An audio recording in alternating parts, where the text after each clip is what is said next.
Selamat pagi jemaat yang dikasihi Tuhan. Apa kabar semuanya? Bagaimana? Belum capek berdiri kan? Saya pernah satu kali KKR di Manado, di lapangan sepak bola Motoling. Jemaat yang datang berdiri kira-kira mau 3 jam.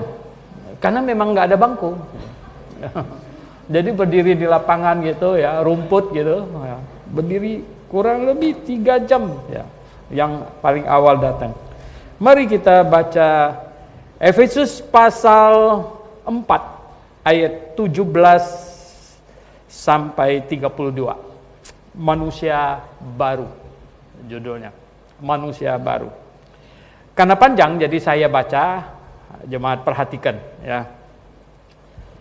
Sebab itu kukatakan dan kutegaskan kepadamu di dalam Tuhan, jangan hidup lagi sama seperti orang-orang yang tidak mengenal Allah dengan pikirannya yang sia-sia dan pengertiannya yang gelap, jauh dari hidup persekutuan dengan Allah karena kebodohan yang ada di dalam mereka dan karena kedegilan hati mereka. Perasaan mereka telah tumpul sehingga mereka menyerahkan diri kepada hawa nafsu dan mengerjakan dengan serakah segala macam kecemaran. Tetapi kamu bukan demikian. Kamu telah belajar mengenal Kristus karena kamu telah mendengar tentang Dia dan menerima pengajaran di dalam Dia menurut kebenaran yang nyata dalam Yesus. Yaitu bahwa kamu berhubung dengan kehidupan kamu yang dahulu harus menanggalkan manusia lama yang menemui kebinasaannya oleh nafsunya yang menyesatkan. Supaya kamu dibaharui di dalam roh dan pikiranmu dan mengenakan manusia baru yang telah diciptakan menurut kehendak Allah di dalam kebenaran dan kekudusan yang sesungguhnya. Karena itu buanglah dusta dan berkatalah benar seorang kepada yang lain karena kita adalah sesama anggota. Apabila kamu menjadi marah, janganlah kamu berbuat dosa, janganlah matahari terbenam sebelum padam amarahmu, dan janganlah beri kesempatan kepada iblis. Orang yang mencuri, janganlah ia mencuri lagi, tetapi baiklah ia bekerja keras dan melakukan pekerjaan yang baik dengan tangannya sendiri, supaya ia dapat membagikan sesuatu kepada orang yang berkekurangan. Janganlah ada perkataan kotor keluar dari mulutmu, tetapi pakailah perkataan yang baik untuk membangun di mana perlu, supaya mereka yang mendengarnya beroleh kasih karunia. Dan janganlah kamu mendukakan Roh Kudus Allah yang telah memeteraikan kamu menjelang hari penyelamatan. Segala kepahitan, kegeraman, kemarahan, pertikaian, dan fitnah hendaklah dibuang dari antara kamu. Demikian pula segala kejahatan. Tetapi hendaklah kamu ramah terhadap seorang yang lain, penuh kasih mesra dan saling mengampuni, sebagaimana Allah di dalam Kristus telah mengampuni kamu. Mari kita berdoa. Tuhan, terima kasih untuk kasih-Mu kepada kami. Betapa Tuhan, kami adalah orang yang patut sangat-sangat amat bersyukur. Karena arah hidup kami, Engkau balikkan Tuhan, yang tadinya menuju kebinasaan, menuju ke neraka, berbalik. Sehingga kami sekarang seperti musafir, berjalan menuju kota kekal sorgawi Tuhan. Terima kasih untuk kebaikan-Mu, kasih setia-Mu, pimpinan-Mu dalam hidup kami Tuhan. Tuhan, ajarlah kami untuk mengingat semua ini dengan baik dan berpengharapan ke depan dan senantiasa memandang kepada-Mu. Sehingga kami hidup di dunia ini Tuhan, kami tahu sangat sementara dan kami tahu kemana kami tuju. Kami berdoa dengan segenap hati kami. Dalam nama Tuhan Yesus Kristus kami berdoa. Amin. Silakan duduk jemaat sekalian. Ya. Oke. Ya, saya memang banyak yang mengejutkan. Banyak peristiwa mengejutkan beberapa waktu belakangan ini, gitu, menyebabkan ya kita jemaat bersedih. Dan ada yang mengingatkan saya bahwa mungkin di Grafe terlalu banyak khotbah tentang doktrin, kita kurang bicara tentang kehidupan sehari-hari. Nah, jemaat yang saya kasih dalam Tuhan, Sebenarnya kita berkata bahwa kalau dihitung persentase, kita sih sebenarnya sudah bagus. Tetapi sebenarnya hubungan doktrin dengan kehidupan sehari-hari itu super dekat, bahkan tidak bisa dipisahkan. Ya. Itu seperti sebuah koin dengan kedua sisinya. Ya. Doktrin yang benar, kehidupan yang indah, yang baik, itu seperti koin dengan dua sisinya. Ya. Mengapa kita dengar, mengapa kita saksikan orang Kristen jatuh dalam dosa? Bahkan dosa kadang yang sangat memalukan. Mengapa? Kristen, tanda petik. Ya. Penyebab pertama adalah sangat mungkin yang bersangkutan belum lahir baru. Sangat mungkin. Nah, mengenai lahir baru ini adalah sesuatu yang unik. Ini tidak bisa difahami oleh orang luar yang belum mendengar kebenaran. Dan tidak bisa difahami juga, tidak bisa dikonekkan ya pikirannya dengan mereka, bahkan sekalipun Kristen, kalau dia belum sungguh-sungguh menerima kebenaran. Jemaat yang saya kasih dalam Tuhan Yesus, hari ini kita menyaksikan banyak sekali orang Kristen. Orang Kristen di dunia ini sekurang-kurangnya ada 2M, 2 miliaran orang. Dari sekitar 8 miliar orang. Dan 2 miliar lebih, hampir 3 miliar begitu orang Kristen terbagi katanya sekitar 45.000. Sekarang meningkat. Ya Pak Stanley ada shot itu ya, screenshot itu dari Google, sekitar 45.000 denominasi.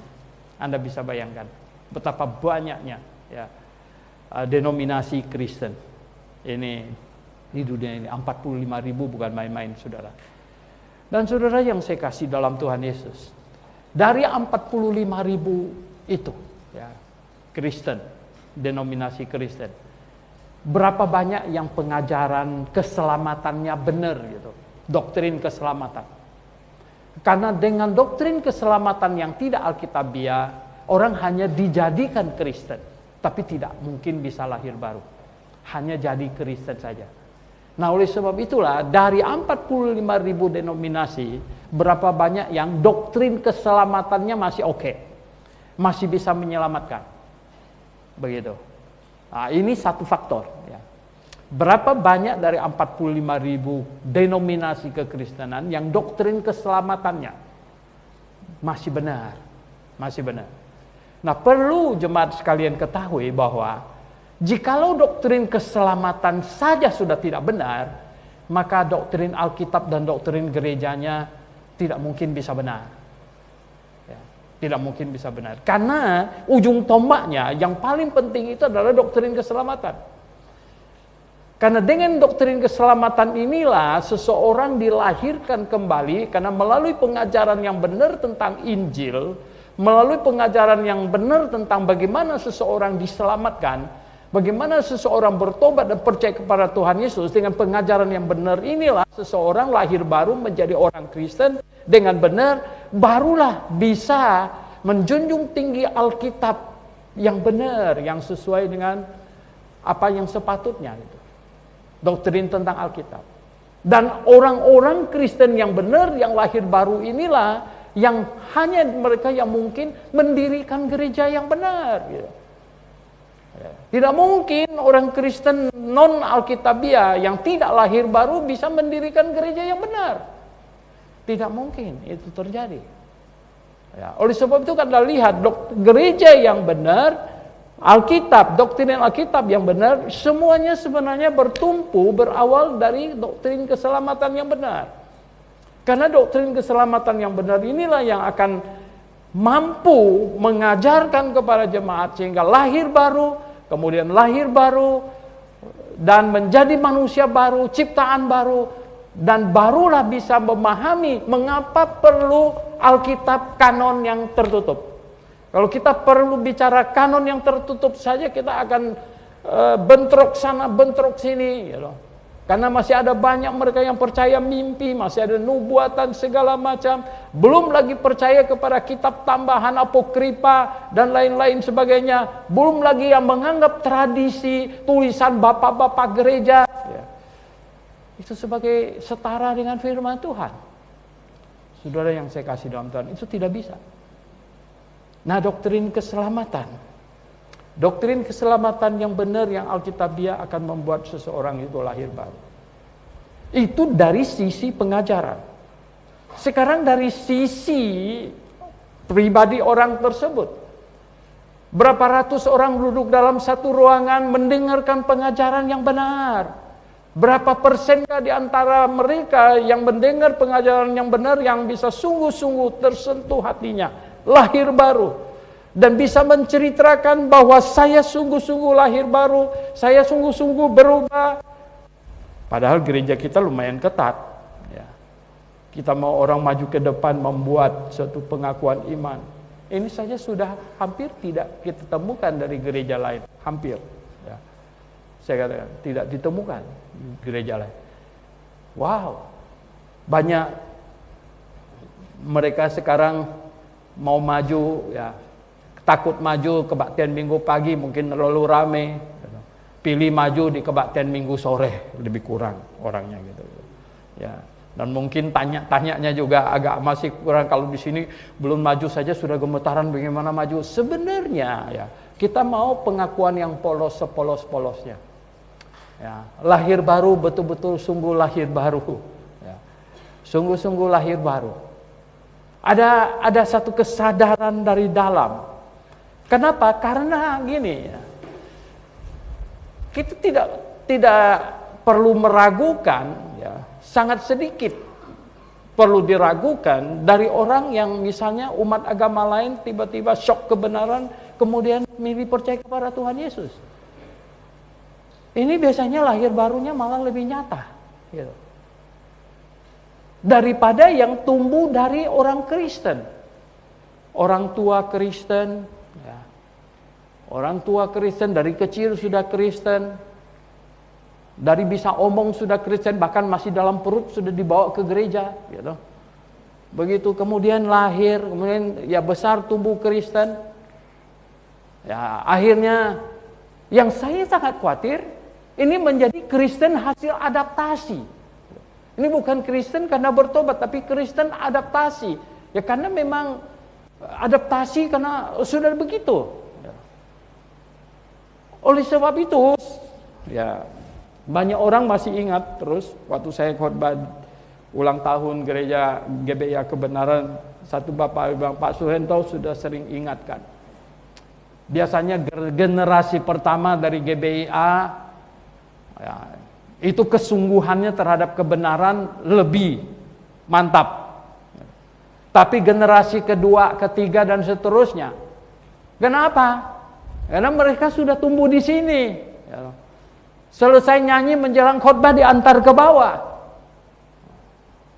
Kemudian ya selesai minggu depan ulangi lagi, minggu depan ulangi lagi terus ya toh. Kapan lahir baru? Kapan lahir baru? Kapan sungguh-sungguh bertobat? Kapan sungguh-sungguh menerima Tuhan Yesus?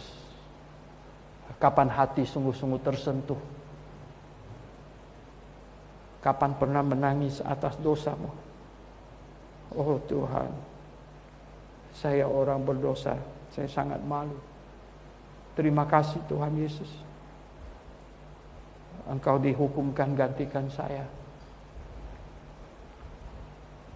Terima kasih Tuhan Yesus.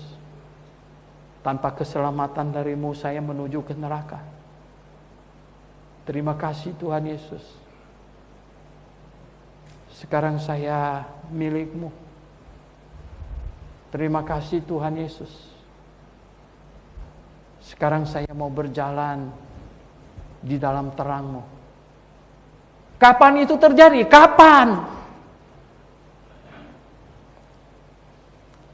Adakah itu menggoncang hatimu? Adakah kebenaran menggoncang hatimu? Kapan itu terjadi? Saya masih sangat khawatir. Banyak orang Kristen harus hasil adaptasi. Saya banyak mengingatkan pengasuh-pengasuh panti asuhan kita.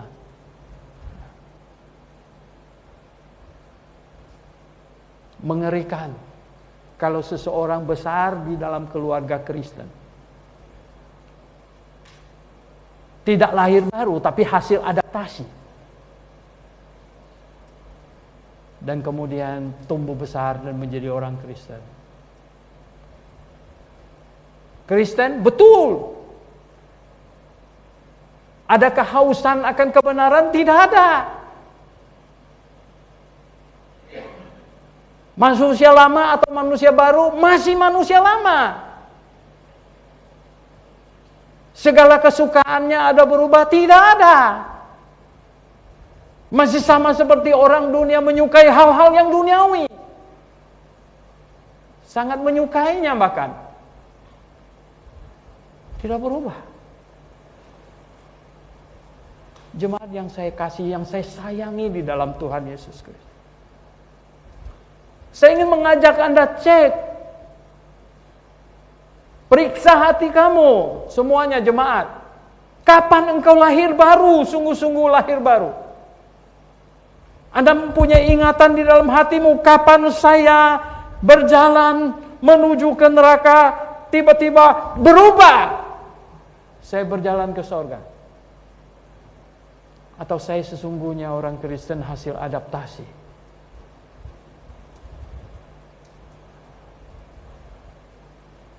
Kristen masuk agama. Ini yang bahaya. Jemaat yang saya kasih dalam Tuhan Yesus. Kalau Anda sudah lahir baru, puji syukur kepada Tuhan. Puji syukur kepada Tuhan. Kita menghendaki jemaat Grafe, bahkan jemaat GBIA generasi kedua, adalah anak-anak yang tumbuh besar bukan hasil adaptasi, tapi yang sungguh-sungguh bertobat, yang sungguh-sungguh memahami kebenaran. Barulah dia adalah ciptaan baru. Yang lama sudah berlalu dan yang baru sudah datang.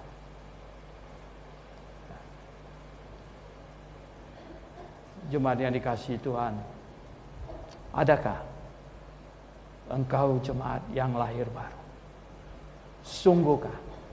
Bukan hasil adaptasi, bukan hasil ikut-ikutan, bukan karena melalui sebuah pembiasaan gitu, bukan. Tapi sungguh-sungguh lahir baru. Nah, saudara yang saya kasih dalam Tuhan Yesus, hanya orang Kristen lahir barulah yang bisa mengasihi Tuhan. Poin pertama, mengapa banyak orang Kristen masih jatuh dalam dosa, adalah karena tidak lahir baru. Tidak lahir baru, tidak faham kebenaran. Tadi di sekolah minggu, Pak Purba ada katanya betapa sulitnya kita berhubungan, kita menjelaskan kebenaran ini kepada orang-orang luar. Kita ketemu di satu sisi Calvinis yang percaya sudah ditetapkan masuk surga. Kita ada di antara di sisi yang lain lagi, gereja-gereja yang karismatikisme di situ, yang percaya setiap kali jatuh dalam dosa bertobat lagi, terima Tuhan Yesus lagi. Saudara yang saya kasih dalam Tuhan, selalu kita ajarkan, kita sampaikan bahwa pada saat seorang bertobat dan percaya kepada Tuhan Yesus, seluruh dosanya ditanggung. Berapa banyak? Seluruh. Ada sisa? Tidak ada. Tidak ada. Kata Pak Purba, sulit untuk menjelaskannya kepada orang lain yang, lah kenapa? Ada yang lain lagi yang bertanya, kenapa dosa murtad tidak ditanggung? Waduh, saya bilang dosa murtad itu dosa apa? Dosa murtad itu dosa menentang si penanggung. Dosa menentang si penanggung. Dosa kamu ditanggung, tapi kamu menentang si penanggung. Bagaimana? Ya. Kamu hutang sangat banyak. Datang seorang yang sangat baik hati bilang semua utang kamu yang lalu, yang sekarang, bahkan yang akan datang ditanggung oleh dia. Boleh kau menentang si penanggung? Apakah kamu menentang si penanggung, dosa kamu tetap ditanggung? Di mana logikanya? Dosa murtad itu dosa menentang penanggung. Saudara yang saya kasih dalam Tuhan Yesus Kristus. Nah, seringkali ketika kita berkata seluruh dosa sudah ditanggung, tidak jarang muncul berkata, kalau gitu kita bisa berbuat dosa terus. Tidak apa-apa, kan sudah ditanggung. Wow, Anda bisa bayangkan. Kan sudah ditanggung. Saya ingin mengajak satu ayat yang agak serem. 1 Korintus pasal 16. 1 Korintus pasal 16. Ayat yang ke-22. Lebih seru dari ayat 21.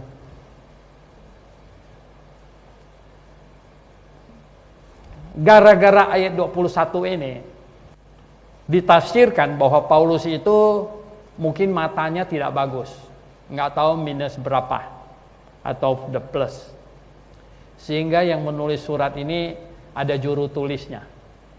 Tetapi khusus kata-kata ini dia bilang apa? Ayat 21. Dengan tanganku sendiri aku menulis ini, salam dari Paulus. Ayat 22 bilang apa? Siapa yang tidak mengasihi Tuhan, terkutuklah dia. Maranatha. Kata terkutuk di situ bahasa Yunaninya anatema. Itu kutukan yang terberat ke neraka. Ya. Siapa yang tidak mengasihi Tuhan, anatema. Saudara yang saya kasih dalam Tuhan, lahir baru kuncinya. Lalu ya pasti masuk surga. Iya. Lalu boleh rajin berbuat dosa? Tidak. Baca ini ayat. Siapa yang tidak mengasihi Tuhan, terkutuklah dia. Siapakah orang yang bisa mengasihi Tuhan? Orang yang di luar yang tidak lahir baru bisa mengasihi Tuhan? Tidak bisa. Kristen ada hasil adaptasi bisa mengasihi Tuhan? Tidak bisa. Kristen yang dilahirkan secara jasmani dalam keluarga Kristen tumbuh besar jadi orang Kristen bisa mengasihi Tuhan? Tidak bisa. Mengapa? Karena dia tidak merasakan kasih Tuhan yang besar. Karena dia belum diselamatkan. Nah, orang yang diselamatkan itu adalah orang yang mengerti betapa dahsyatnya kalau saya tidak diselamatkan, saya akan berakhir di neraka. Dan puji syukur kepada Tuhan, saya hari ini diselamatkan. Diselamatkan oleh siapa? Diselamatkan oleh Tuhan Yesus. Bagaimana cara dia selamatkan saya? Bikin uang dari daun atau dari kertas kemudian bayar? No. Cara menyelamatkannya apa? Dengan dirinya sendiri dihukum. Terpaku di atas kayu salib, tergantung-gantung. Tidak ada penderitaan yang lebih dahsyat dari itu, kata Rasul Paulus. Rasul Paulus adalah orang yang melihat itu. Dari sisi lain waktu itu dia belum menjadi pengikut Kristus. Dan tidak ada pengadilan yang lebih ceroboh dari itu. Orang ditangkap malamnya, besok langsung dihukum mati. Sekarang Anda lihat ini adegan sidangnya, berapa lama sudah sidang. Kadang-kadang nggak sengaja saya nonton Simu bilang belum bosan ya. Belum dihukum mati. Ini Tuhan Yesus ditangkap, ya, malam-malam, mungkin sekitar jam berapa, 10, 11, langsung malam itu diadili di Kayafas, Herodes, Pilatus, bolak-balik sampai pagi, hukum mati. Jam 9 dia dipaku, ya, sampai jam 12. Jam 12 gelap sampai jam 3, kemudian putus nafasnya. Sebelum dipaku, dia dicambuk 40 kali dulu. Sebenarnya kalau memang mau dihukum mati, tidak usah dicambuk lagi. Tetapi Pilatus bilang dicambuk, maksudnya supaya orang Yahudi puas. Puas kan, udah dicambuk toh. Apalagi yang kalian mau tuntut.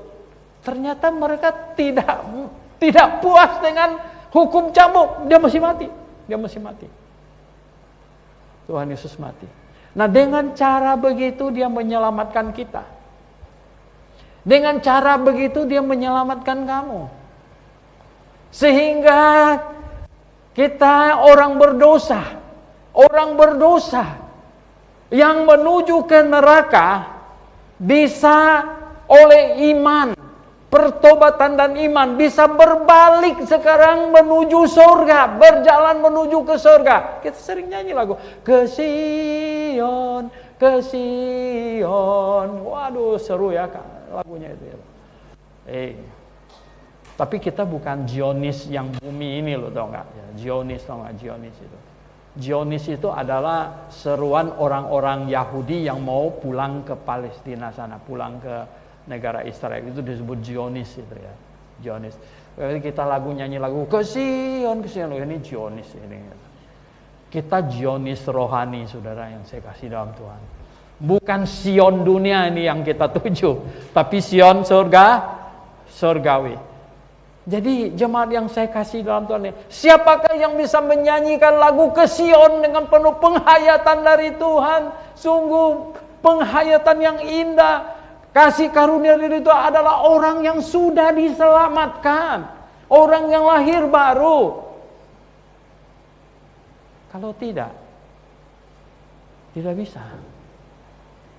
Saudara yang saya kasih dalam Tuhan Yesus Kristus, ke Sion kita. Oleh sebab itu, siapakah yang bisa mengasihi Tuhan? Hanya orang Kristen lahir baru bisa mengasihi Tuhan. Kristenan tidak bisa. Kristen hasil adaptasi tidak bisa. Dia tidak menikmati kasih Tuhan. Kristen lahir baru bisa. Tahu mengapa.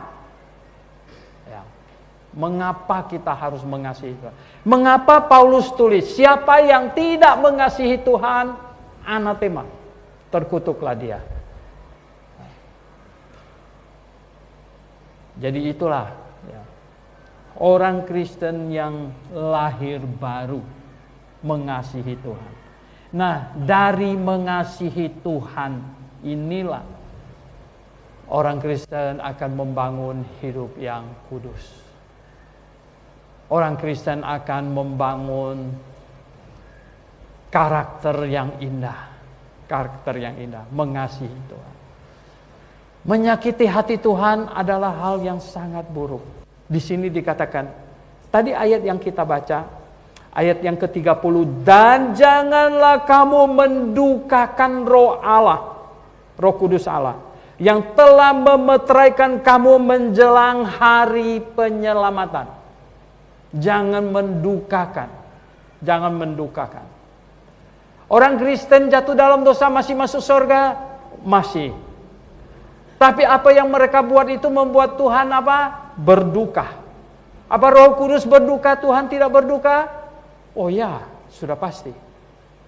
Sudah pasti. Oleh sebab itulah kita mau sungguh-sungguh ada orang Kristen lahir baru yang mengasihi Tuhan.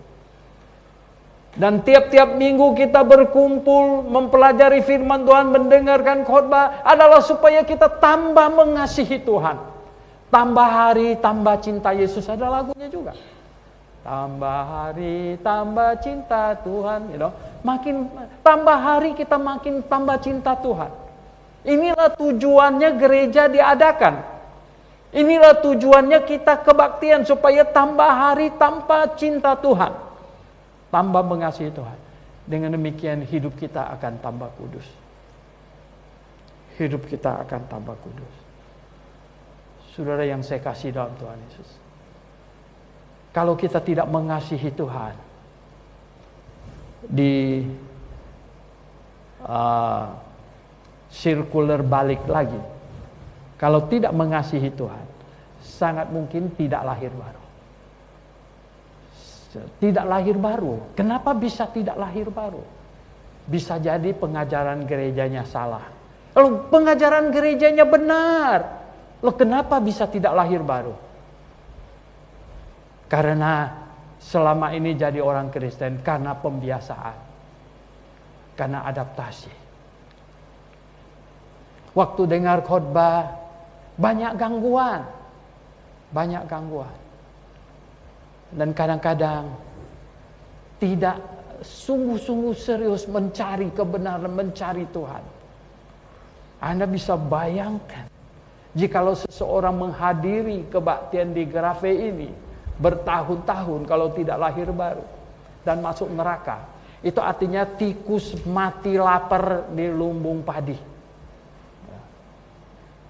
Bukan mati kena racun, mati lapar di lumbung padi. Kalau di lumbung padi itu tinggal dia gigit, itu semua padinya. Tapi dia mati. Saudara yang saya kasih dalam Tuhan, jadi tidak mengasihi Tuhan. Bagaimana mengasihi Tuhan, Pak Sointom? Sebenarnya minggu lalu sudah. Bahkan Tuhan menuntut apa? Mengasihi Dia lebih dari mengasihi saudara kita, lebih mengasihi ibu bapak kita. Bayangkan. Mengapa? Karena Dialah yang paling mengasihi kita.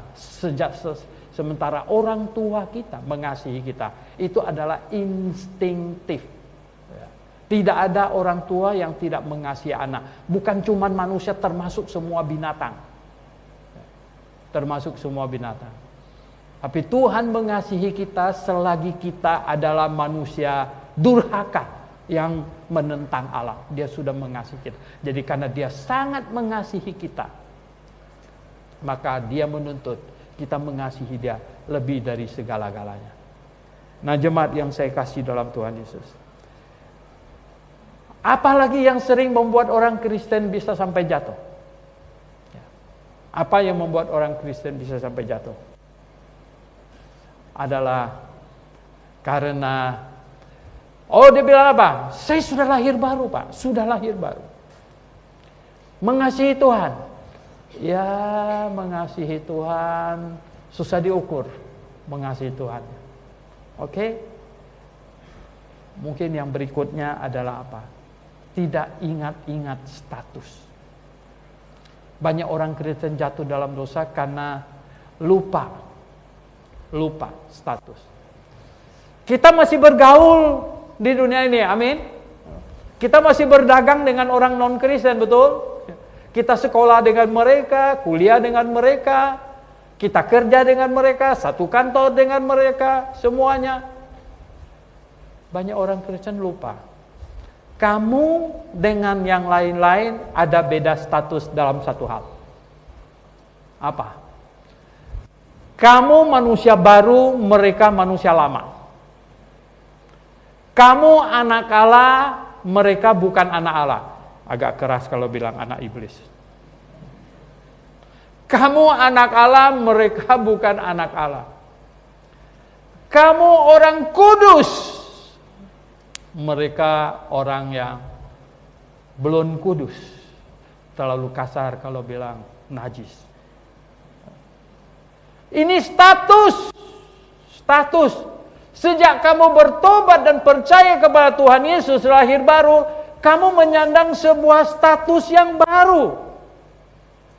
Orang kudus, Paulus bilang, kepada orang-orang kudus di Efesus, kepada orang-orang kudus di Korintus. Rasul Paulus selalu melihat, wow, kelihatannya orang Kristen zaman sekarang itu kehilangan ini. Kita satu dengan yang lain. Halo orang kudus, apa kabar? Gitu kan. Oh ya, ingat kali orang kudus loh, saya orang kudus loh. Orang kudus berdosa nggak cocok, betul nggak? Orang kudus. Orang kudus. Status kita orang. Dan kita sebenarnya tambahan banyak status lagi. Ya, saya ingatkan mahasiswa ini yang mau libur ini, libur. Selain kamu orang kudus, anak Allah, orang Kristen lahir baru, ya loh, anggota jemaat GBI Agrafe, menyandang banyak status, betul nggak? Mahasiswa teologi, orang anggap mahasiswa lebih tinggi. Kemarin baru Sabtu saya bilang, kalian punya status lebih tinggi. Orang-orang menganggap bahwa kalau jemaat biasa berdosa begini, ya dia jemaat biasa. Oh, mahasiswa teologi nggak bisa, dia tuh mahasiswa gitu. Anda menyandang lagi satu predikat, anggota jemaat gereja Alkitabiah. Alkitabiah. Sampai ada yang tanya, Pak Suhento, ya, anggota jemaat gereja kamu Alkitabiah masih berdosa enggak? Ya masih lah Pak, masih bisa berbuat dosa. Ya. Oh gitu ya, saya pikir katanya orang Alkitabiah enggak berdosa lagi. Katanya. Waduh, orang Alkitabiah enggak langsung dibawa ke surga, masih kita tetap di dunia, itu masih berbuat dosa. Nah ini, jadi kita itu menyandang banyak status. Hamba Tuhan, status hamba Tuhan, saya selalu ingat-ingat loh. Harus ingat-ingat. Kalau lupa, wah bisa gawat. Orang bilang apa? Buaya lupa daratan. Waduh. Jadi gimana itu ya? Itu repot itu ya.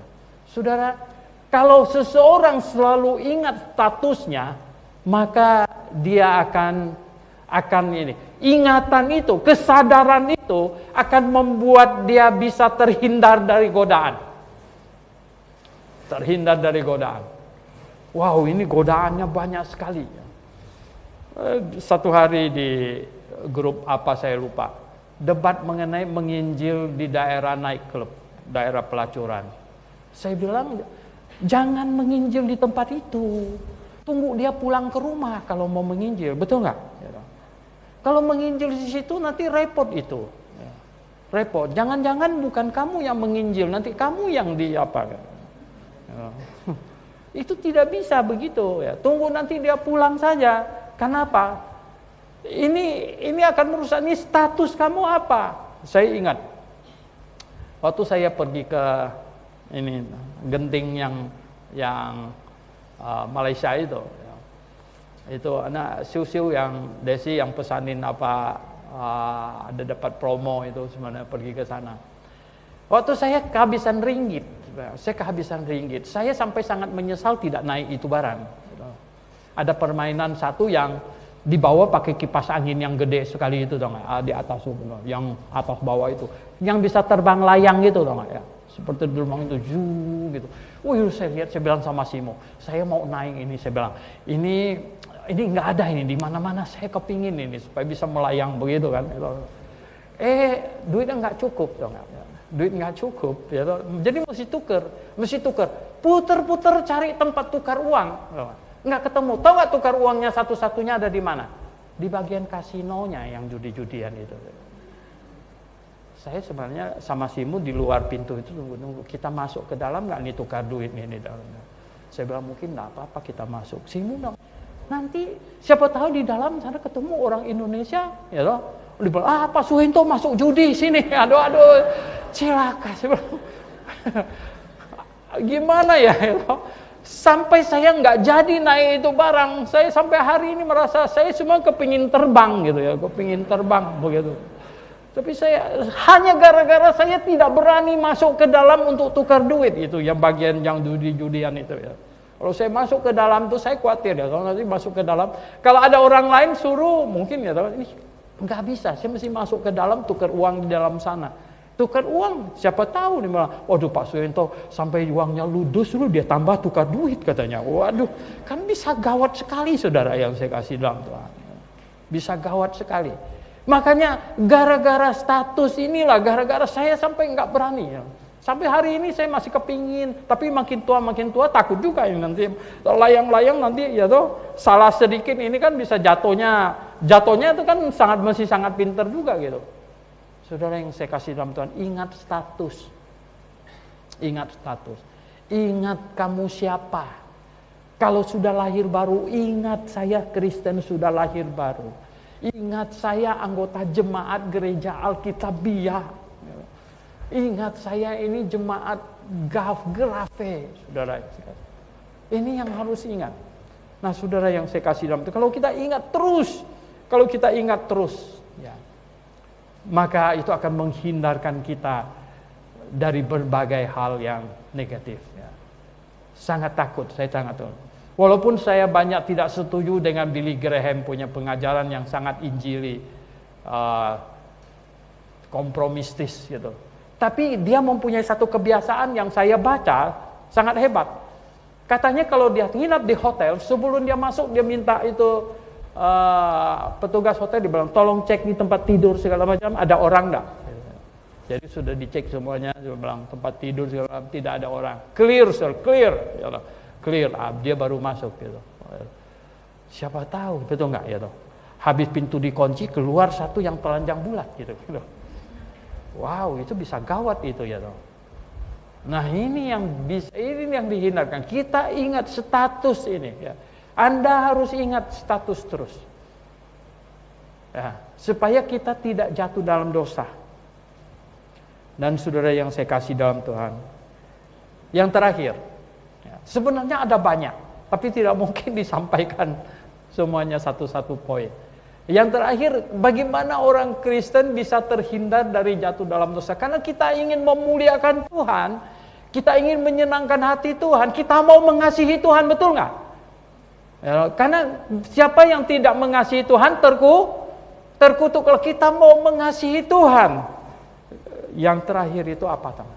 Seringkali orang Kristen jatuh dalam dosa karena berpikir ini kecil-kecilan, ya, ini dosa kecil, kecil-kecilan, nggak apa-apa, ini kecil-kecilan, ini cuman main kecil-kecilan, ini dosa kecil-kecilan.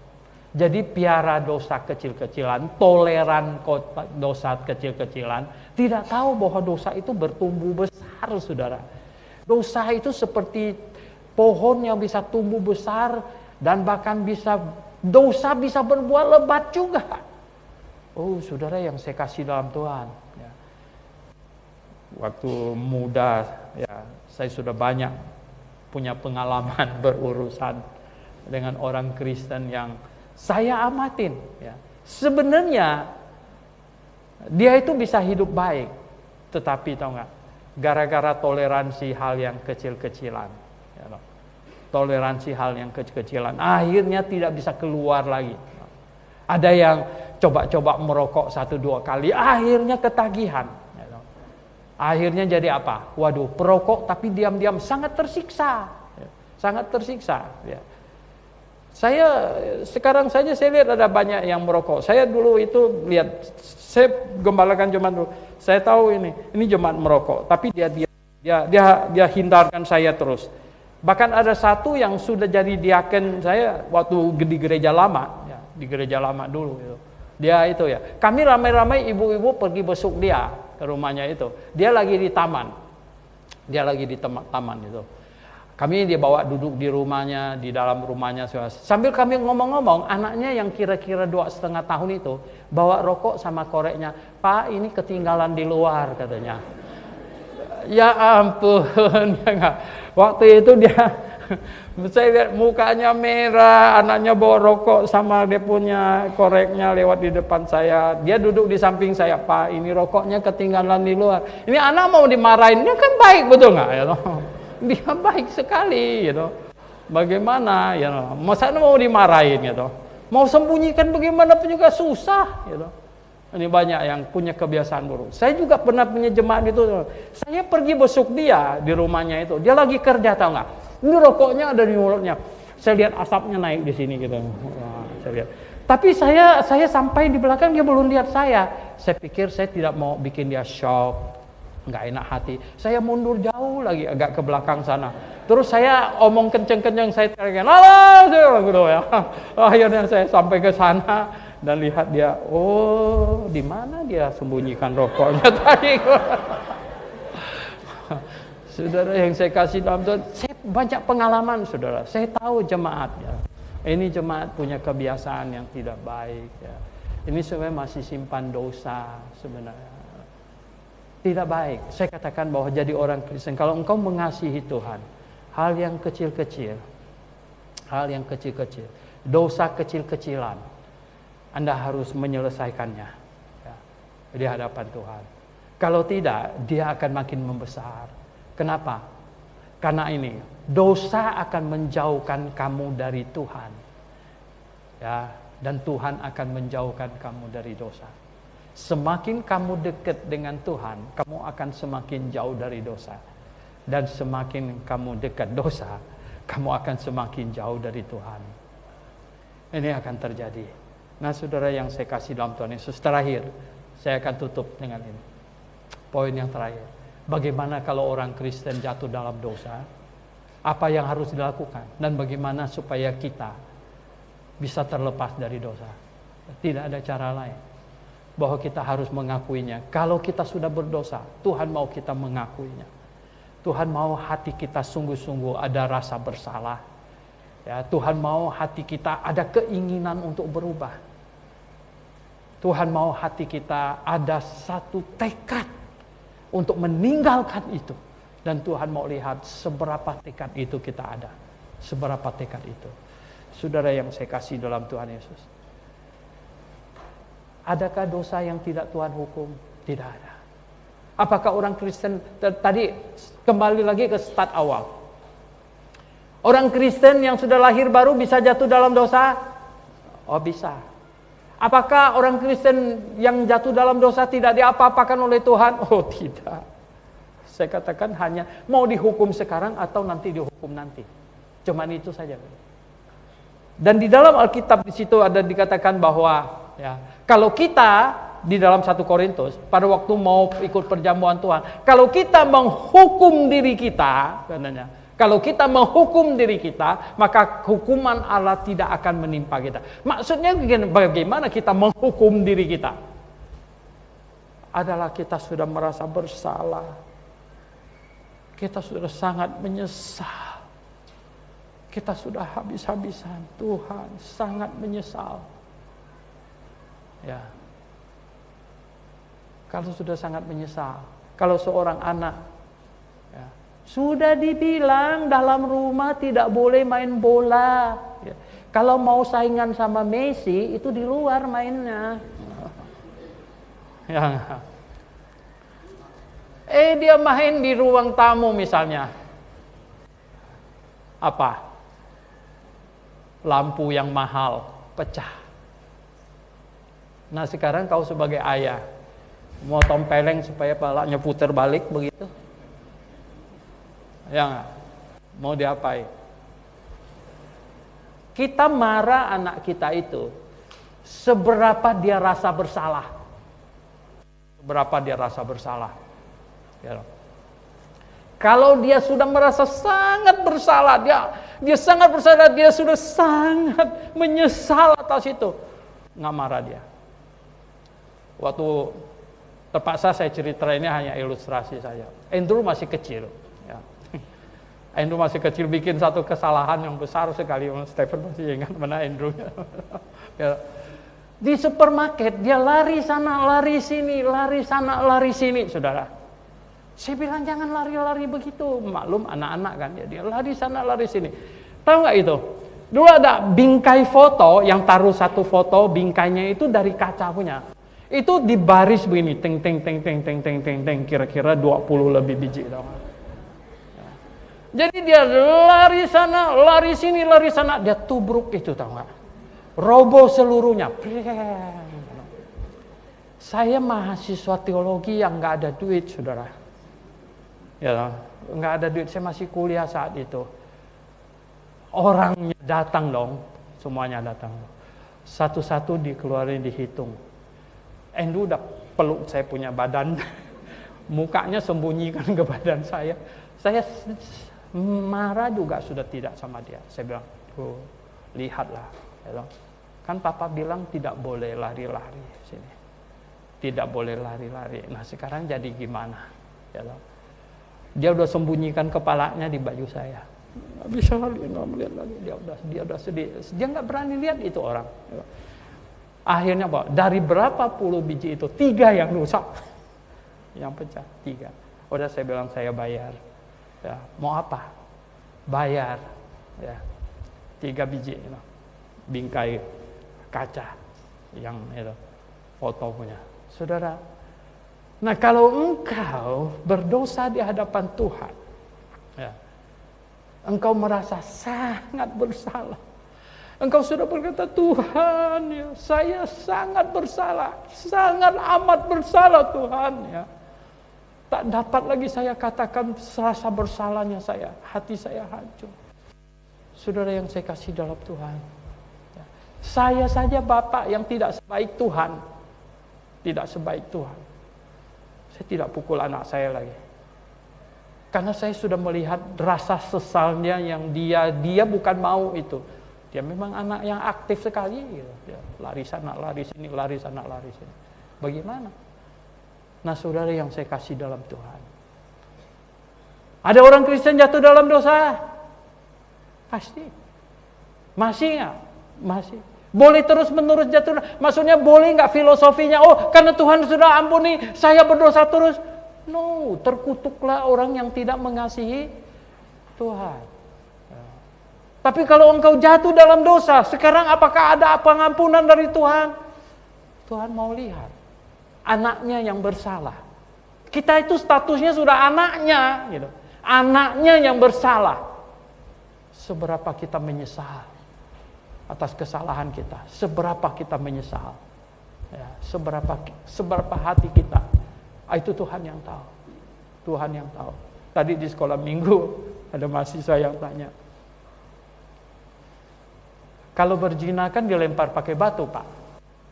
Kenapa Daud berzina tidak dilempar pakai batu? Saya bergurau dulu, saya bilang, siapa berani lempar Daud? Dia raja. Daud berzina sama Bathsheba. Siapa berani lempar dia? Saya bilang, nomor 1. Nomor 2, saya bilang, sebenarnya Daud berzina sama Bathsheba itu tidak ada yang tahu. Yang tahu mungkin beberapa orang, ajudannya. Ajudan, ini jadi ajudan memang repot gitu. Disuruh nembak orang, disuruh ambil cewek segala macam gitu. Ajudannya. Saudara yang saya kasih contoh. Dan Tuhan yang paling tahu. Tuhan suruh Nathan. Ada orang punya banyak domba. Banyak sekali dombanya. Tetangganya punya cuma seekor anak domba kecil. Dia ada kedatangan tamu. Dia tidak sembelih dombanya, dia sembelih domba tetangganya. Sampai tetangganya itu sangat-sangat sedih. Hei, Daud marah. Siapa orang itu? Dia harus mati. Nathan bilang, ini orangnya ini. Ini orangnya. Ini orangnya. Daud bukan orang bodoh, dia orang pintar, betul nggak? Dia langsung maksud dombanya itu, ya toh, yang kau lihat mandi itu dari soto rumah itu. Akhirnya Daud yang bilang apa? Aku bersalah di hadapan Tuhan, aku sangat bersalah. Dia bikin lagu dosanya. Mazmur 51 itu Mazmur pengakuan dosanya Daud, saudara. Mazmur 51. Dia bikin lagu. Saudara, luar biasa. Nah, saudara yang saya kasih dalam Tuhan, engkau mengasihi Tuhan? Amin. Mau hidup makin hari makin baik dalam Tuhan?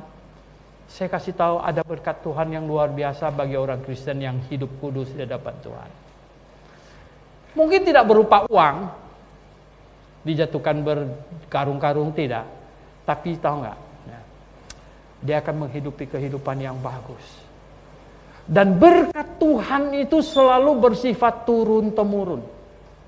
Sedangkan iblis kasih kamu sekarang, tapi sengsaranya belakangan. Ya. Sedangkan berkat Tuhan itu sifatnya turun-temurun. Dahulu aku muda, kata Daud. Sekarang sudah menjadi tua. Aku tidak pernah melihat orang benar ditinggalkan dan anak cucunya meminta-minta roti. Saudara, mau hidup baik di hadapan Tuhan, maka mengasihilah Tuhan. Mari kita berdoa.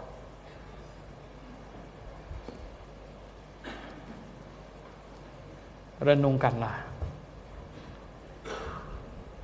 Tidak ada orang, jangankan orang Kristen, orang di luar saja, tidak ada yang tidak tahu bahwa membunuh itu salah. Tidak ada yang tidak tahu bahwa mencuri itu salah. Tidak ada yang tidak tahu bahwa ambil duit orang itu salah. Tidak ada orang yang tidak tahu bahwa mabuk-mabuk itu salah. Tidak ada. Orang Kristen lebih tahu lagi. Tapi mengapa orang Kristen jatuh? Mengapa orang Kristen jatuh? Nomor satu, sangat mungkin dia belum lahir baru. Nomor dua, dia tidak mengasihi Tuhan. Nomor tiga, dia sering lupa siapa dia sesungguhnya, padahal dia orang kudus. Nomor empat, dia terlalu ngabai. Dia anggap hal-hal yang kecil boleh main. Dia terlalu berani berjalan di pinggir-pinggir jurang. Di pinggir-pinggir jurang. Dan kemudian dia bisa jatuh. Dia tidak tahu. Bapa di sorga, kiranya semua yang mendengar di sini, sungguh Tuhan, kami dibangunkan untuk mengasihi Engkau. Kami disadarkan bahwa Engkau sangat mengasihi kami, dan kami patut mengasihi Engkau balik. Dengan cara apa? Hidup berkenan kepadamu, hidup mengasihimu. Dan jikalau kami jatuh, Tuhan, Engkau mau kami menyesali itu. Engkau mau kami mengasihi. Tuhan, terima kasih untuk kasih setiamu. Kami berdoa dengan segenap hati. Dalam nama Tuhan Yesus Kristus kami berdoa. Amin.